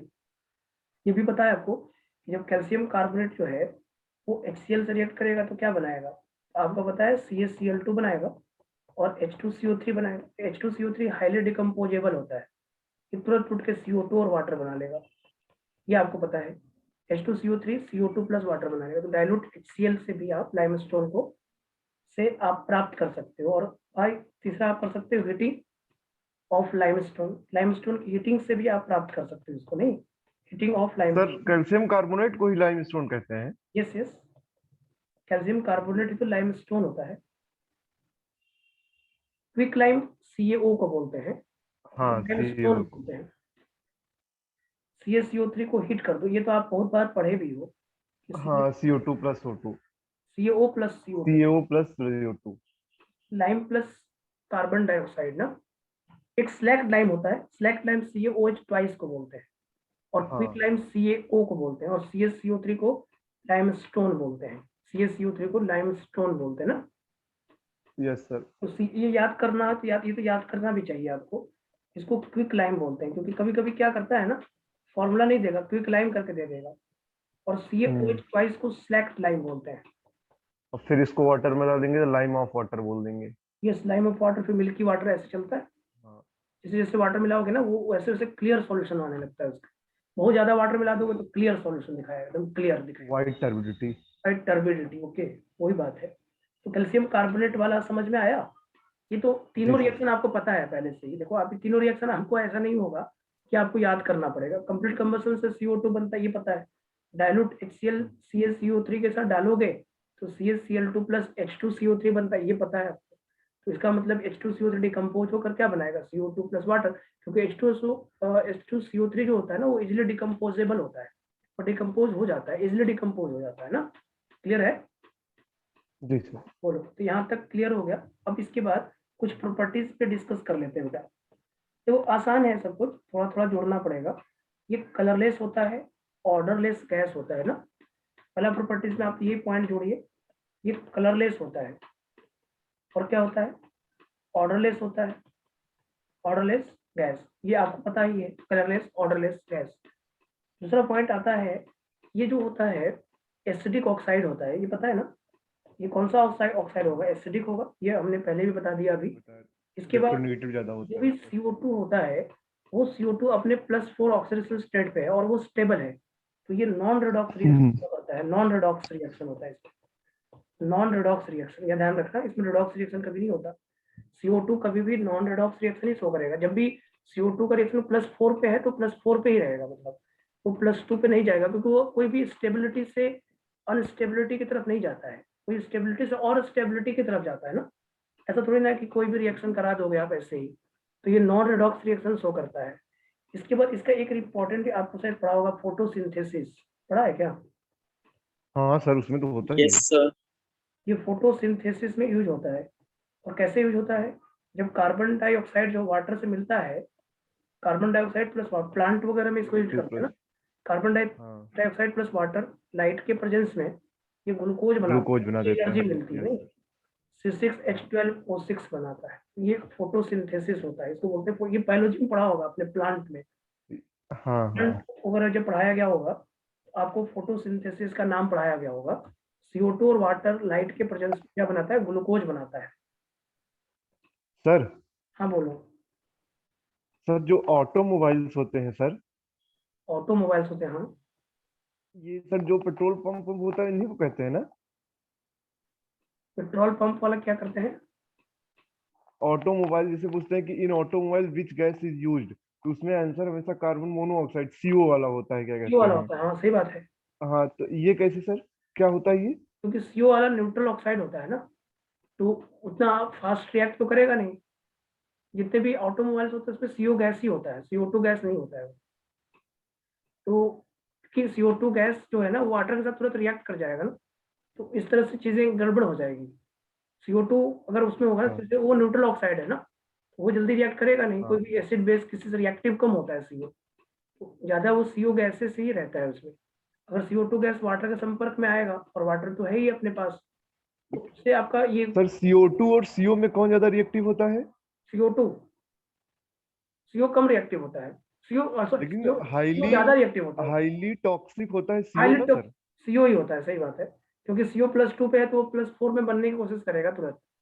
मतलब कार्बन मोनोऑक्साइड जी। कार्बन डाइऑक्साइड बनने की कोशिश करेगा ही करेगा ना, क्योंकि +2 जो है, +2 की स्टेबिलिटी कम रहती है कार्बन में, +4 की स्टेबिलिटी ज्यादा होती है, तो हाईली रिएक्टिव तो सर CO को ही बोला सर ये जो जाता गाड़ियों से धुआं सर ये जो गाड़ियों से धुआं निकलता है सर उसमें CO2 रहता है कि CO रहता है? CO है। नहीं, CO तो नहीं होगा, CO2 ही होगा। गाड़ियों से तो धुआं जो निकलता CO2 है, ही होता है। क्योंकि एयर के संपर्क में आके CO CO2 में कन्वर्ट तो हो ही जाएगा ना। एयर के संपर्क में आके CO जो है ना CO2 में कन्वर्ट हो जाएगा। ऐसा नहीं है कि CO, उसमें पेट्रोल जो होता है, आप जो बोलता है ना, कुछ CO का कॉम्बिनेशन होता है ऑटोमोबाइल्स में, वो CO होता है, लेकिन जब वो यस एयर के संपर्क में आएगा ना, जब CO, तो वो CO2 बन जाएगा। CO तो खतरनाक गैस होता है, नहीं, यस सर। जो बहुत खराब होता है। CO तो अपने लिए बहुत अच्छा खराब हाँ, है। अगर उतना वो इन्वायरमेंट में तो निकलेगा तो ज्यादा इफेक्ट, मतलब वो खतरनाक बना देगा CO मतलब। एयर के संपर्क में आके CO2 बना लेता है, तो उसका टेंशन नहीं होता, वो कार्बन डाइऑक्साइड गैस ही फिर मिलता है अपने को। तभी ना बोलते हैं कि, बहुत बार नहीं बोलते कि इतने गाड़ियां चल रही होती हैं, इससे बहुत पॉल्यूशन फैलता है, तो क्योंकि हमारे लिए तो कार्बन डाइऑक्साइड सही नहीं है ना। हमारे लिए तो, क्योंकि कार्बन डाइऑक्साइड का मात्रा बढ़ेगा ना, तो उससे क्या होगा कि जो भी बता रहे हैं उसको ग्रीन हाउस इफेक्ट बोलते हैं। ग्रीन हाउस इफेक्ट हाँ हाँ। समझा है आपने कभी? Green house yes sir. क्या होता है? हाँ कार्बन डाइऑक्साइड का अभी क्या हो रहा है, अभी का जो जैसा चल रहा है, अभी का जैसा इन्वायरमेंट है, उसमें CO2 गैसेस बहुत बढ़ रहा है अर्थ के सरफेसेस पे।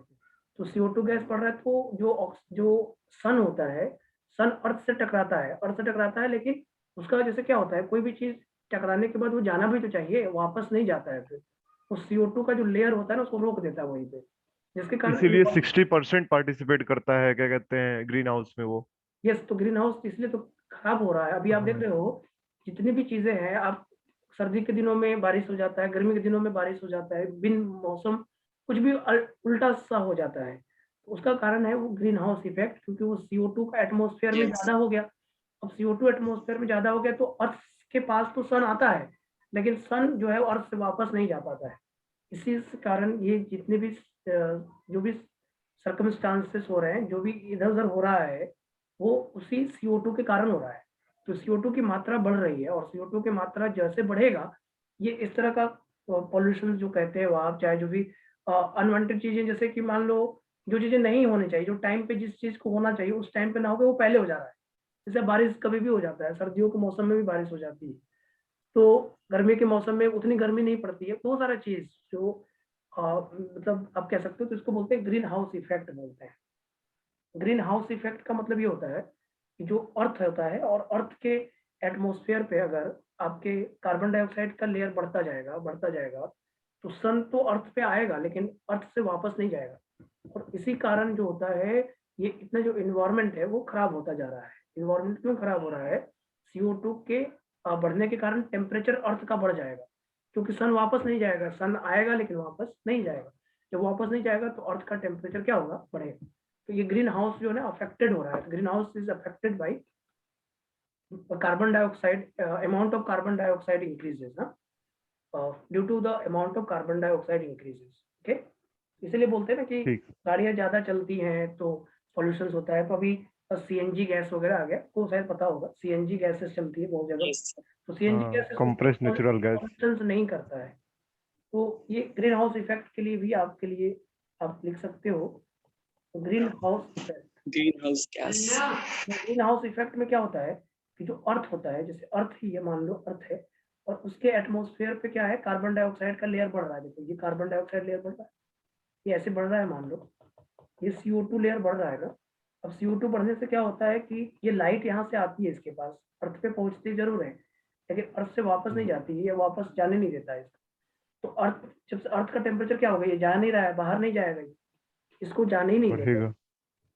अर्थ का टेम्परेचर बढ़ने लगेगा, क्योंकि अर्थ का टेम्परेचर बढ़ने लगा, लाइट तो आई लेकिन गई नहीं। इसका मतलब अर्थ टेम्परेचर क्या होगा?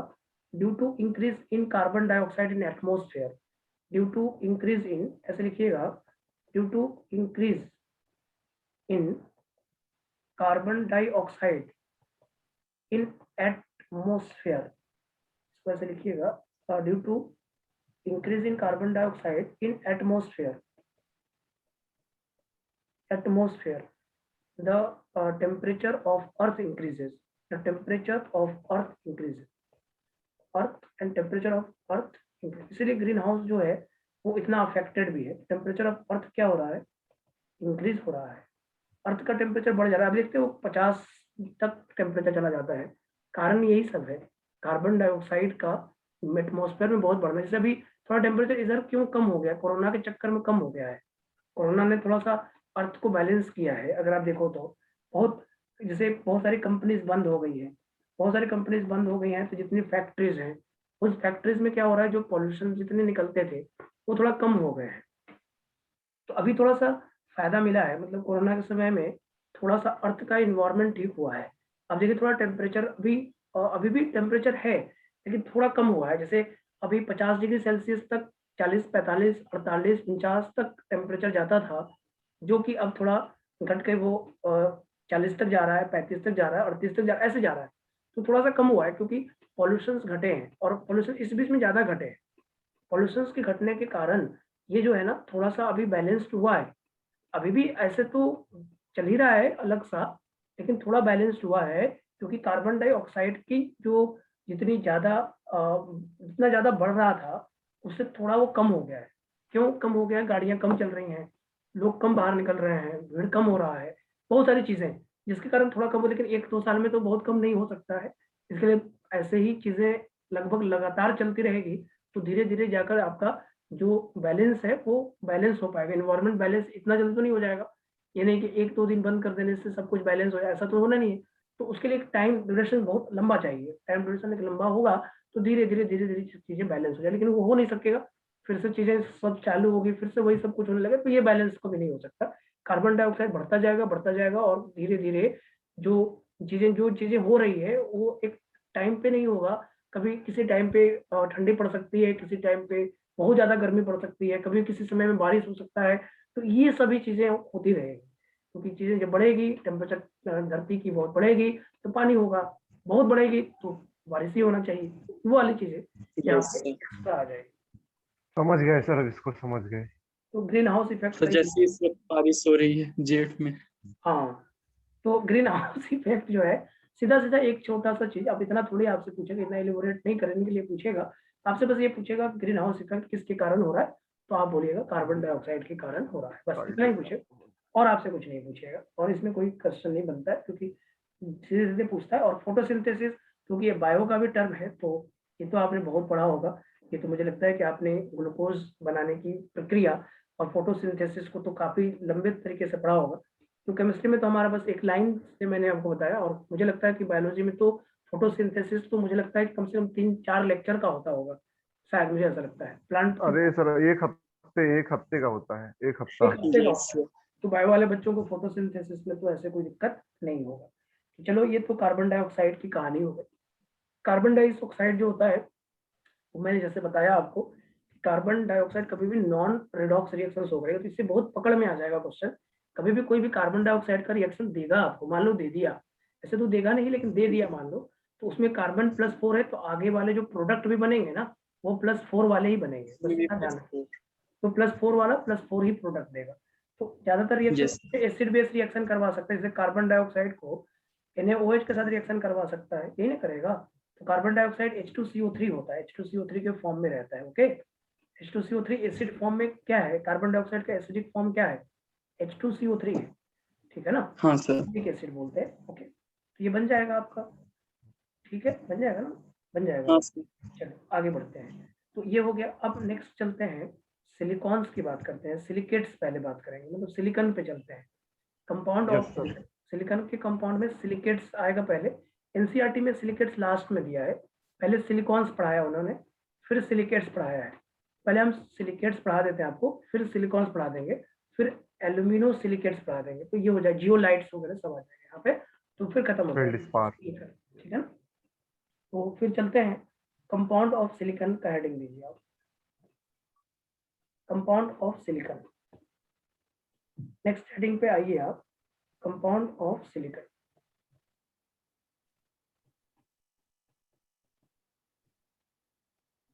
सिलिकॉन के कंपाउंड्स ऑफ सिलिकॉन ना, तो सबसे पहले सर ये सिलिकेट। सिलिकॉन जो ये कपड़ा होता है यही होता है सर?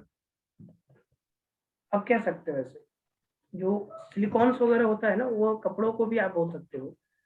सिलिकॉन्स ना, सर कपड़ा कैसे हो जाएगा सर, ये तो एलिमेंट है ना। सिलिकॉन्स का से एक, जैसे आप इसको अगर कंपाउंड्स में फॉर्म करोगे, जैसे सिलिका वगैरह होता है, सिलिका वगैरह जो होता है, और सिलिकॉन्स, सिलिकॉन्स अलग चीज है, सिलिकॉन्स अलग चीज, सिलिकॉन नहीं है, सिलिकॉन्स सिलिकॉन तो पाउडर है।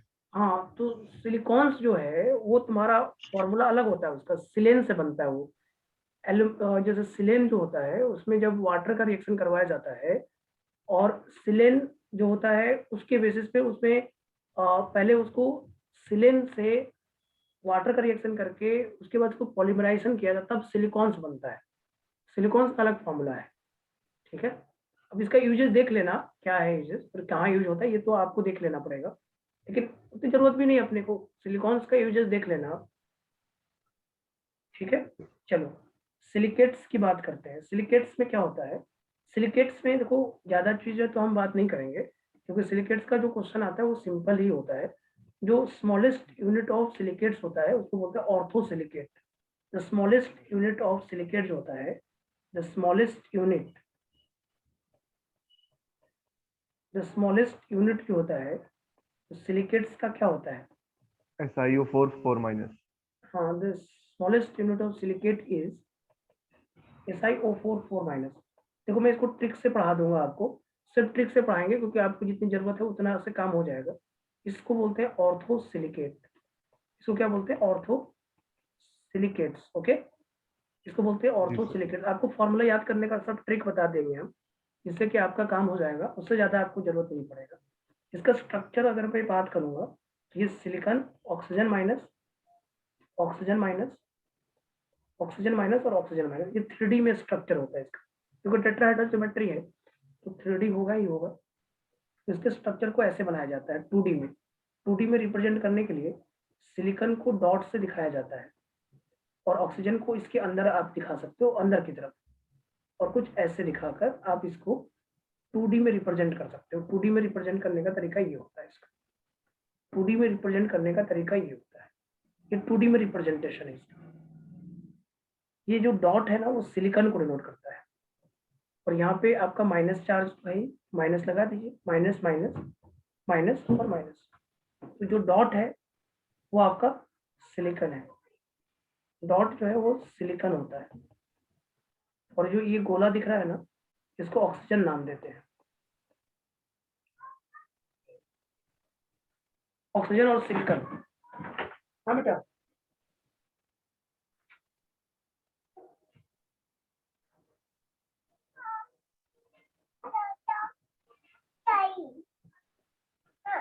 चलिए लिख लीजिए इसको, सिलिकॉन और ऑक्सीजन। डॉट को 2D में रिप्रेजेंट करने का तरीका होता है, ये 2D में रिप्रेजेंट किया ऐसे जाता है। Yes sir. समझ में आ गया ये बात? जी सर। तो इसको लिख लो पहले आप। तो सिलिकेट्स में ये हो जाता है, smallest unit of silicate is yes sir. SiO4 4 minus. आपको इसमें सिलिकेट जो पढ़ना है वो तो एक ऑर्थो सिलिकेट है ही, उसके बाद आता है पायरो सिलिकेट, चैन सिलिकेट, 2D सिलिकेट और 3D सिलिकेट। इनके फॉर्मूला जानते हो आप? इनके फॉर्मूला सर जानते हो आप? पायरो वाले का जानता हूँ सर। और उसके बाद का फॉर्मूला, जैसे मान लो कोई पूछेगा इसमें चैन सिलिकेट का फॉर्मूला क्या है तो क्या बताओगे? उसका सब ट्रिक बता देता हूँ मैं, बस आपको हम ट्रिक से बता देते हैं, क्योंकि आपको सिलिकेट्स में उतना ही जानना है जितना कि ट्रिक होता है। ट्रिक में देखो एक सबसे बड़ी बात ये होती है कि जो जनरल फॉर्मूला ऑफ सिलिकेट्स होता है उसके लिए एक फॉर्मूला बता देता हूँ मैं तुम्हें। तो जनरल फॉर्मूला जो बोलते हैं सिलिकेट्स का, वो निकालने का तरीका क्या होता है, general formula of silicates, silicates का जनरल फॉर्मूला बोलते हैं। देखो इसमें क्या होता है कि दो चीजें होती है, पहली तो एक होता है कि इसमें सिलिकेट्स में कुछ ऑक्सीजन एटम शेयर्ड होता है और कुछ ऑक्सीजन एटम अनशेयर्ड होता है, ठीक है ना। तो इसमें एक बात बोलना पड़ेगा कि जैसे x मान लो, x बोल सकते हो आप number of shared oxygen atom, number of shared oxygen atom, ये होता है, एक शेयर्ड ऑक्सीजन होता है सिलिकेट्स में। और क्या होता है, y जो होता है नंबर ऑफ अनशेयर्ड, ध्यान से समझना है बेटा इसको, इससे आपका ट्रिक बन जाएगा एक, number of unshared oxygen atom, जो अभी तक आप याद करते होंगे, अब आपको याद करने में दिक्कत नहीं होगा। देखो जनरल फॉर्मूला ऑफ सिलिकेट्स बनाने के लिए x number of shared oxygen atom होता है और y number of unshared oxygen atom होता है, और इन दोनों का सम क्या होना चाहिए? 4 ही होगा, 4 ही ना ऑक्सीजन होता है मैक्सिमम, हाँ इसी में भी मैक्सिमम 4 ही ऑक्सीजन तो होगा। तो शेयर्ड अनशेयर्ड अगर पर एटम देखेंगे तो मैक्सिमम तो 4 ही पे जाएगा ना, अगर पूरा पूरा 4 शेयर्ड हो सकता है, या एक शेयर्ड हो सकता है, 3 अनशेयर्ड हो सकता है, तो ऐसे ही हो सकता है। 4 ही ऑक्सीजन होता है एक एटम पे। एक सिलिकॉन पे कितना एटम होता है, कितना ऑक्सीजन होता है? 4 होता है ना, तो शेयर्ड और अनशेयर्ड मिला के 4 ही होगा ना, बोलो मानते हो? यस सर, यस ये सर, तो कोई यस दिक्कत नहीं है, तो x plus Y equal to 4 हो जाएगा। अब अगर मान लो इसका सर, पायरो में तो 7 होता है ना सर? अभी सब बता रहे हैं, रुक जाओ। अभी मैं ये बोल रहा हूँ कि ऑक्सीजन एटम शेयर्ड जो होता है और अनशेयर्ड होता है पर सिलिकॉन एटम, पर सिलिकॉन। 7 जो होता है वो 2 सिलिकॉन में होता है ना बेटा, 2 सिलिकॉन में होता है ना वो, तो एक सिलिकॉन का नहीं बोल रहा हूँ मैं, एक सिलिकॉन का बता रहा हूँ। एक सिलिकॉन का टोटल ठीक कितना है। होगा? सम तो 4 ही ना होगा, x plus Y equal to जी 4 सर। ही होगा ना, बोलो। ये तो क्लियर है ना, yes sir. x plus Y मिलाकर तो 4 ही होगा भाई, पर सिलिकॉन एटम तो यही बनना है और तो कुछ नहीं बनेगा। तो ये तो कहानी ठीक है, x plus Y equal to 4 हो जाएगा। क्लियर हो गया। चलो अब इसका सिलिकॉन का जनरल फॉर्मूला कैसे बनाओगे? तो देखो यहाँ पे सिलिकॉन में सिलिकॉन लिख दो, SiO लिख दो, ठीक, SiO। अब अगर शेयर्ड हो गया तो दो दो सिलिकॉन में एक ऑक्सीजन शेयर्ड हुआ है या नहीं, तो उसको क्या करना, x/2 कर देना। और जो शेयर्ड ऑक्सीजन होगा उस पर चार्ज आएगा क्या, बताओ? जो ऑक्सीजन शेयर्ड होगा उस पर चार्ज आएगा? नहीं सर, उस पे चार्ज नहीं आएगा। तो चार्ज किस पे आएगा? अनशेयर्ड वाले पे, x/2 प्लस वाई कर देना। और चार्ज किसके कारण आ रहा है? अनशेयर्ड ऑक्सीजन के कारण ही आ रहा है ना। किसके कारण चार्ज आ रहा है? अनशेयर्ड ऑक्सीजन कारण, तो वाई माइनस कर देना। ये फॉर्मूला बन गया आपका सिलिकेट्स का। यही है सिलिकेट्स का फॉर्मूला। सिलिकेट्स का फॉर्मूला है SiO, x/2, x is the shared oxygen और y is the unshared oxygen. और क्योंकि अनशेयर्ड ऑक्सीजन जो भी रहेगा उस पर माइनस चार्ज रहेगा कि नहीं रहेगा, बोलो? जो अनशेयर्ड ऑक्सीजन रहेगा उसमें माइनस चार्ज रहेगा, तो जितना यस। अनशेयर्ड ऑक्सीजन होगा उतना ही चार्ज भी होगा। तो 3 हम्म। अनशेयर्ड होगा तो 3 नेगेटिव चार्ज होगा, एक अनशेयर्ड होगा तो एक नेगेटिव चार्ज होगा। तो yes sir. Unshared x/2 plus y और y minus, x/2 plus y, y minus करना होगा। तो ये सिलिकेट्स का फॉर्मूला हो गया भाई। सर, ये 2 से डिवाइड क्यों किए हैं सर? 2 से इसलिए डिवाइड किए क्योंकि एक ऑक्सीजन एटम 2 सिलिकॉन के बीच में शेयर्ड होगा ना। वन ऑक्सीजन एटम इज एक शेयर्ड बिटवीन 2 सिलिकॉन एटम। जी जी, हाँ सर, हाँ तो हाँ। डिवाइड तो करना ही पड़ेगा, एक ऑक्सीजन 2 में डिवाइडेड है ना, तो x/2 ठीक करना सर, ठीक। पड़ेगा। x/2 plus y, y minus, ये जनरल फॉर्मूला। और इसको ट्रिक कैसे याद करोगे? यहाँ याद करो, सबसे पहले O होता है, OP, फिर होता है साइक्लिक सिलिकेट, फिर 2 और फिर 3। इसका ट्रिक है, ओम प्रकाश ने कंप्यूटर साइंस लिया 23 रैंक पे। ओम सर प्रकाश, ये क्या है, OPC? OPCS, इसका मतलब हो गया ऑर्थो सिलिकेट। O से मतलब ऑर्थो सिलिकेट होता है, अच्छा। ऑर्थो ओ। सिलिकेट होता है। P से होता है पायरो सिलिकेट, P से होता है पायरो सिलिकेट, इसी फॉर्म में याद कर लेना। और CS का मतलब होता है सीट सिलिकेट। सीट मतलब cyclic, cyclic silicate, sorry, cyclic silicate, cyclic silicate. और 2 का मतलब होता है 2D, और 3 का मतलब होता है 3D, 2D सीट सिलिकेट इसको बोलते हैं, सीट, 2 डायमेंशनल सीट सिलिकेट। इससे आपको फायदा मिल जाएगा, तो सिलिकेट याद हो जाएगा, आपका ट्रिक होगा ये। 3D सिलिकेट होता है ये, 3D सीट सिलिकेट होता है, ये बहुत बार पूछा हुआ है। तो यहाँ पे इसका ट्रिक क्या है? ओम प्रकाश, ओम प्रकाश ने लिया, ओम प्रकाश ने लिया कंप्यूटर साइंस, ओम प्रकाश ने लिया कंप्यूटर साइंस 23 रैंक पे, 23 रैंक पे।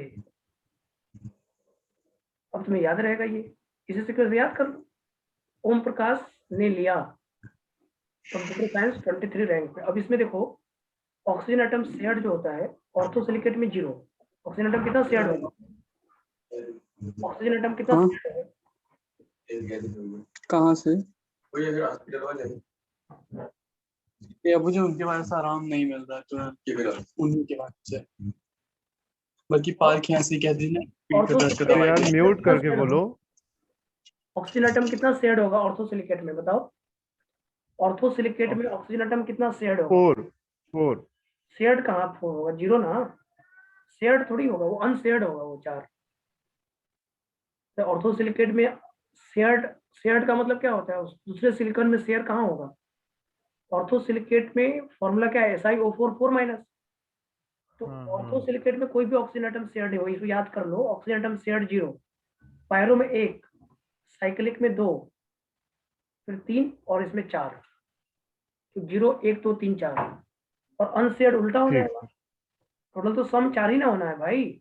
तो हाँ अनशेयर्ड ऑक्सीजन एटम अगर इसमें 0 है तो इसमें 4 हो जाएगा, इसमें 3 हो जाएगा, इसमें 2, 4 1, 3 यस सर 2। बन गया, काम खत्म। जी हो सर। गया ऑक्सीजन एटम शेयर्ड। देखो याद करो, ओम प्रकाश, ओम में 0, यही पूछता है ना। और क्या पूछता है? पूछता है पायरोसिलिकेट हाँ कितने ऑक्सीजन एटम शेयर्ड होते हैं? तो 1, साइक्लिक सिलिकेट में 2, 2D में 3 और 3D में 4, बस अनशेयर्ड। Yes sir. तो दोनों का मिला के तो 4 ही होना है। अब फॉर्मूला बना दो। अब तुम्हारा देखो फॉर्मूला बन जाएगा। देखो इसका फॉर्मूला क्या होगा बताओ? ऑर्थोसिलिकेट का SiO4 4 माइनस, फॉर्मूला लगाइए। कौन सा फॉर्मूला है ये? SiO x/2 प्लस वाई, और यहाँ पे क्या है? Y y minus. माइनस। बस इससे फॉर्मूला तुम बना लो। SiO4 4 माइनस को क्या बोलते हैं? ऑर्थोसिलिकेट। इसका बनाओ। इसका क्या बनेगा? SiO 1/2 प्लस 3, 1/2 प्लस 3, और चार्ज कितना आएगा? 3 माइनस, होगा ना भाई? जी सर जी अब एकदम। ये कितना हो जाएगा? SiO 3.5 और इस पे 3 माइनस, इसको 2 से मल्टीप्लाई कर दो, क्योंकि फ्रैक्शनल चार्ज आ गया ना, फ्रैक्शनल है ना ये 3.5। 2 से मल्टीप्लाई करो, क्या आएगा? Si2O7 S I. यही ना फॉर्मूला याद किए होंगे आप एग्जैक्टली। पायरोसिलिकेट का? यस सर हाँ। कितना जल्दी याद हो गया? Si2O76 माइनस पायरोसिलिकेट का फॉर्मूला होता है। आते हैं साइक्लिक सिलिकेट का फॉर्मूला बनाते हैं। साइक्लिक सिलिकेट का फॉर्मूला बनाओ। साइक्लिक सिलिकेट का क्या फॉर्मूला होगा? उसी से ट्रिक से बनाइए, ट्रिक बनाइए। SiO, और याद रहेगा ही ना, SiO3 शेयर्ड है 2/2, 2 ऑक्सीजन एटम शेयर्ड है और 2 अनशेयर्ड है, 2/2 प्लस 2। SiO3 से 2 माइनस। तो बस हो गया SiO3 2 माइनस। ये होता है साइक्लिक सिलिकेट का फॉर्मूला। और क्योंकि साइक्लिक सिलिकेट में क्या करना होगा? n नंबर भी लगा देना होगा। n क्यों लगा रहे हो? n क्यों लगा रहे हो? n क्यों लगा रहे हो बताओ? n इसलिए लगा रहे हो क्योंकि आपको पता है, हेलो, सुन पा रहे हो मुझे आप? हाँ सर बताइए। हाँ सर। इसलिए लगा रहे हाँ हो सर। क्योंकि साइक्लिक सिलिकेट जो होता है वो अकेला अकेला एक सिलिकॉन से तो साइक्लिक नहीं बन सकता ना। बन सकता है क्या? भाई एक सिलिकॉन साइक्लिक बना लेगा? नहीं सर। कम से कम 3 सिलिकॉन होना चाहिए ना, तभी ना साइक्लिक बनेगा यार। हाँ एक हाँ सिलिकॉन कैसे हाँ सिलिकॉन? एकदम। इसको ट्राई साइक्लिक सिलिकेट बोलते हैं। 3 वाला एक लेते हैं और हेक्सा वाला लेते हैं। n=3 और n=6। तो देखो साइक्लिक सिलिकेट का फॉर्मूला क्या बन गया? SiO3 2 minus n। ये है साइक्लिक सिलिकेट का फॉर्मूला भाई। देख रहे हो? साइक्लिक सिलिकेट का जी फॉर्मूला सर। तुमको याद करने का जरूरत नहीं है। बस साइक्लिक सिलिकेट लिख दिया, SiO x/2 प्लस वाई, और y माइनस कर दो। चार्ज भी कभी गड़बड़ाएगा नहीं। तो SiO3 2 माइनस n कर देना। n क्यों करना है? क्योंकि साइक्लिक बनाने के लिए कम से कम सिलिकॉन 3 तो चाहिए। तो ट्राई सिलिकेट्स होता है, ट्राई साइक्लिक सिलिकेट होता है। Si3O9 और 2 माइनस पे 3 मल्टीप्लाई होगा तो 6 माइनस हो जाएगा। होगा कि नहीं होगा? अगर जी इसको सर एकदम बिल्कुल सर। N3 रखोगे तो कितना आएगा? हाँ हाँ समझ गए सर। Si3, Si3O9 6 minus. बस बन गया। देखो तुम्हारा ट्राई वाला हो गया। और N6 रखोगे देखो तुम्हारा सब फॉर्मूला बन जाएगा यहाँ से। Si6O8 6 12 minus. 3। आपको कुछ याद नहीं करना है। अब आपको कुछ याद नहीं करना। 2D में आओ। 2 dimensional cyclic silicate, 2 dimensional sheet silicate. 2D sheet silicate का क्या फॉर्मूला होगा? 2D सीट सिलिकेट का क्या फॉर्मूला होगा? SiO, देखो यहाँ पे SiO x/2 plus x y by 2 और y माइनस। y minus. अब यहाँ पे क्या करोगे? SiO x/2 का मतलब 1/2 और y का मतलब 3। नहीं, y का मतलब यहाँ पे 1, 1 क्या है? नहीं, 3 अनशेयर्ड है ना, तो 3 शेयर्ड है ना। 3/2 प्लस 1 3 बाई 2। और चार्ज कितना होगा? -1 ना। -1 yes sir Si2O5 single minor. ये क्या बन जाएगा SiO 2.5 -1। यस क्या करना होगा 2 से मल्टीप्लाई, हम्म। क्योंकि फ्रैक्शनल है ना, मल्टीप्लाई Si2O5 होता है इसका, और 2 माइनस, क्योंकि सीट बना रहे हो तो सीट में N पॉलीमर फॉर्म होगा, N से मल्टीप्लाई, Si2O5 2 - N, ये होता है 2D का फॉर्मूला, 2 डायमेंशन का फॉर्मूला होता है ये। और इसके बाद आता है 3D सीट सिलिकेट। तो सब फॉर्मूला भी याद हो गया आपका, और ऑक्सीजन एटम शेयर्ड भी याद हो गया। ओम प्रकाश ने लिया कंप्यूटर साइंस 23 रैंक पे, याद कर लो। अब इसका क्या बनेगा SiO, और यहाँ पे 4/2 SiO2 प्लस 0, और चार्ज कुछ नहीं होगा तो ये SiO2 बनता है। Si2O2 SiO2 को 3D सीट सिलिकेट बोलते हैं। और आपसे कोई पूछेगा 3D सीट सिलिकेट में कितने ऑक्सीजन एटम शेयर्ड होते हैं, क्या बोलिएगा? 4 ऑक्सीजन एटम शेयर्ड, यही पूछता है मैं। आपको जो पूछने वाला क्वेश्चन है, फॉर्मूला तो है ही, फॉर्मूला भी आपको याद हो गया, और साथ ही साथ ओम प्रकाश ने लिया कंप्यूटर साइंस 23 रैंक पे, ये भी याद हो गया। ऑक्सीजन एटम शेयर्ड होगा ओम प्रकाश, ओम में 0, प्रकाश में 1, कंप्यूटर साइंस में 2, 2D में 2, 2 में 3, और 3 में 4, ऐसे। तो इस तरह से आपका फॉर्मूला भी बन गया। General formula SiO x/2 + y, ये है फॉर्मूला y, जो सिलिकेट्स का Yes, sir. फॉर्मूला है। सिलिकेट्स में आपको सब याद हो गया, आपसे क्वेश्चन कुछ नहीं पूछेगा, बस यही पूछेगा कि जो सिलिकेट्स है, जैसे पायरोसिलिकेट है, पता बोलेगा उसमें कितने ऑक्सीजन एटम शेयर्ड है, या बोलेगा 3D सिलिकेट है, सीट सिलिकेट है, उसमें कितने ऑक्सीजन एटम शेयर्ड है, तो आपको बोलना होगा 4 ऑक्सीजन एटम शेयर्ड है, यही पूछता है बस, और इसके अलावा आपसे कुछ नहीं पूछेगा। इसके अलावा जेई एडवांस में भी 3 बार क्वेश्चन आया है इस पे, जिसमें यही पूछा गया है कितने ऑक्सीजन एटम शेयर्ड है। तो पायरोसिलिकेट्स में 1 ऑक्सीजन एटम शेयर्ड है, आपको स्ट्रक्चर नहीं पूछेगा, और आपसे बहुत पूछ सकता है, बहुत ज्यादा पूछेगा तो क्या पूछेगा, आपसे फॉर्मूला पूछेगा, इससे ज्यादा पूछेगा क्या, आपसे बताओ, इससे ज्यादा आपको पूछेगा? sir. आपसे क्या पूछेगा कि 2 डायमेंशनल सीट सिलिकेट का फॉर्मूला क्या है, तो बना लेना भाई। आपको ऑक्सीजन एटम शेयर्ड पता है ना, और अनशेयर्ड, शेयर्ड पता है तो अनशेयर्ड भी पता है। SiO x/2 + y माइनस कर देना। बेटा इसमें कोई दिक्कत होगा आपको? आपके फॉर्मूलाज भी आ गए, आपको कितने ऑक्सीजन एटम शेयर्ड है वो भी आ गए, तो स्ट्रक्चर्स की क्या जरूरत है आपको? स्ट्रक्चर्स की कोई जरूरत नहीं है, स्ट्रक्चर थोड़ा ना पूछने जा रहा है आपसे। और अगर पूछने भी जा रहा है तो क्या आप समझ नहीं जाओगे कि 2 ऑक्सीजन एटम शेयर्ड है तो वो कौन सा सिलिकेट है या नहीं? तो ये सिलिकेट्स की Yes. बातें थी बेटा, और ये आपका सिलिकेट्स हो गया खत्म। सिलिकेट्स को अच्छे से पढ़ लीजिए, आपके मॉड्यूल, आपके एनसीईआरटी में सिलिकेट्स दिया जरूर है, बट बहुत थोड़ा सा दिया है, ये आपसे आपको फायदा दिला देगा। यहाँ से आपके क्वेश्चन सिलिकेट के तुरंत बन जाएंगे, आपको कोई दिक्कत नहीं होगा। आपने बस ट्रिक याद रखिए, ओम प्रकाश ने लिया कंप्यूटर साइंस 23 रैंक पे, ओम प्रकाश ऐसे 0 1 2 3 करना है, 0 1 2 3 4, ओम प्रकाश, ओम में 0, प्रकाश में 1, कंप्यूटर साइंस में 2, 23 में तो 2 में 3 और 3 में 4, तो बस हो गया। बस शेयर्ड ऑक्सीजन समझ में आ गया। ओम प्रकाश ने लिया कंप्यूटर साइंस 23 रैंक पे, तो आपका काम हो जाएगा। शेयर्ड ऑक्सीजन भी पता चल गया, अनशेयर्ड ऑक्सीजन भी पता चल गया, और साथ ही साथ आपने फॉर्मूला भी निकालना सीख लिया सिलिकेट्स का। तो अगले क्लास में हम इसके बारे में आगे और बात करेंगे, थोड़ा सा कुछ फॉर्मूला देकर हम आपसे कुछ निकलवाने की कोशिश करेंगे। तो नेक्स्ट में हम यही बात करेंगे, एल्यूमिनो सिलिकेट की बात करेंगे, एल्यूमिनो सिलिकेट्स के बारे में। उसके बाद हम सिलिकॉन्स के बारे में बात करेंगे। तो नेक्स्ट क्लास में हमारा ये कार्बन फैमिली खत्म भी हो जाएगा, नेक्स्ट क्लास में खत्म भी हो जाएगा, टाइम भी बच जाएगा हमारे पास।